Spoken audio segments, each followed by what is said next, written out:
लाभले आम्हास भाग्य बोलतो मराठी, जाहलो खरेच धन्य ऐकतो मराठी। आगतम स्वागतम सुस्वागतम। भक्ती पार्क सर्वांना नमस्कार। गाणी मनातली हा सदाबहार मराठी गाण्यांचा कार्यक्रम घेऊन आज आम्ही खास तुमच्या भेटीसाठी आलोय। आज आपण या कार्यक्रमाचं द्वितीय वर्ष साजरं करत आहोत। मागील वर्षी एक छानशी कल्पना सुचली होती की भक्ती पार्कमध्ये आत्तापर्यंत मराठी गाण्याचा कधीच कार्यक्रम झाला नव्हता गेल्या 20-22 वर्षांमध्ये।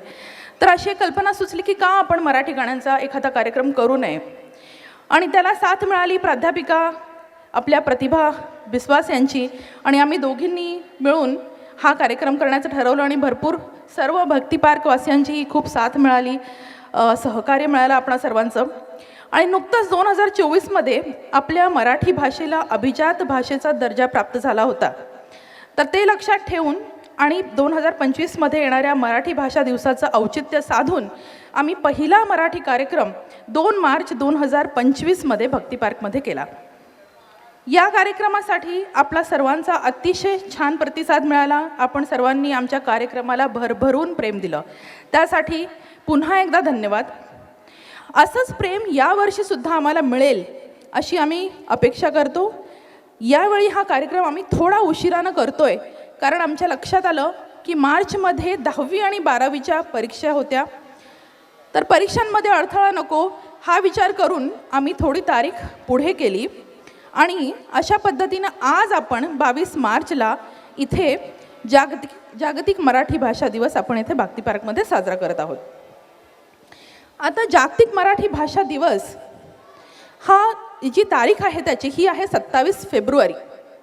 27 फेब्रुवारी हा आपल्या वि.वा. शिरवाडकरांचा वाढदिवस, म्हणजेच कुसुमाग्रजांचा वाढदिवस।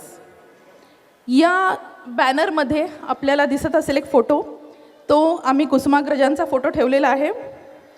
आणि आपल्या लक्षात येईल की कुसुमाग्रजांनी मराठी साहित्यात जे काही योगदान दिलं आहे, त्या योगदानामुळे मराठी भाषा दिवसासाठी 27 फेब्रुवारी ही तारीख ठरली आहे आणि तिथे 27 फेब्रुवारीला केलं जातं। पण साहजिकच परीक्षा वगैरे ह्या सगळ्या गोष्टी लक्षात घेता हा कार्यक्रम आपण पुढे केला आणि आपण ही तारीख घेतली आहे।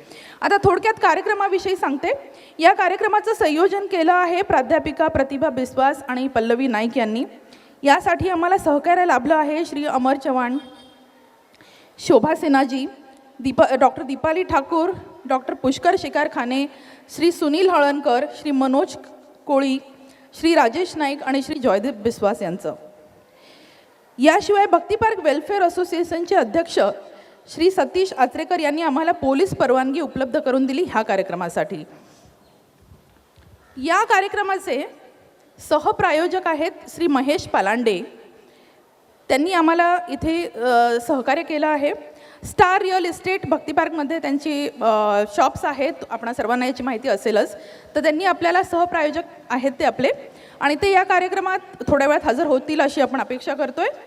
शिवाय तुम्ही पाहत असाल तिथे एक तुम्हाला टेबल दिसेल आणि काही लुक्स ब्युटी सलूनचे कार्यकर्ते तिथे बसलेले आहेत। त्यांनी आपल्याला थोडंसं आर्थिक सहकार्य केलं आहे। त्यांनी आपल्याला काही डिस्काउंटेड कुपन्ससुद्धा अरेंज केलेले आहेत, तर भक्ती पार्कवाल्यांनी कृपया तिथे जाऊन या डिस्काउंटेड कुपन्सचा फायदा घ्यावा असं मी म्हणते। आज इथे भक्ती पार्कमध्ये जवळजवळ 26 गायक गायिका आपल्या इथे आहेत, आणि त्यापैकी जवळजवळ 8 गायक गायिका या ज्या आहेत ते अमराठी आहेत। ही सगळ्यात आनंदाची बाब आहे असं मला वाटतं।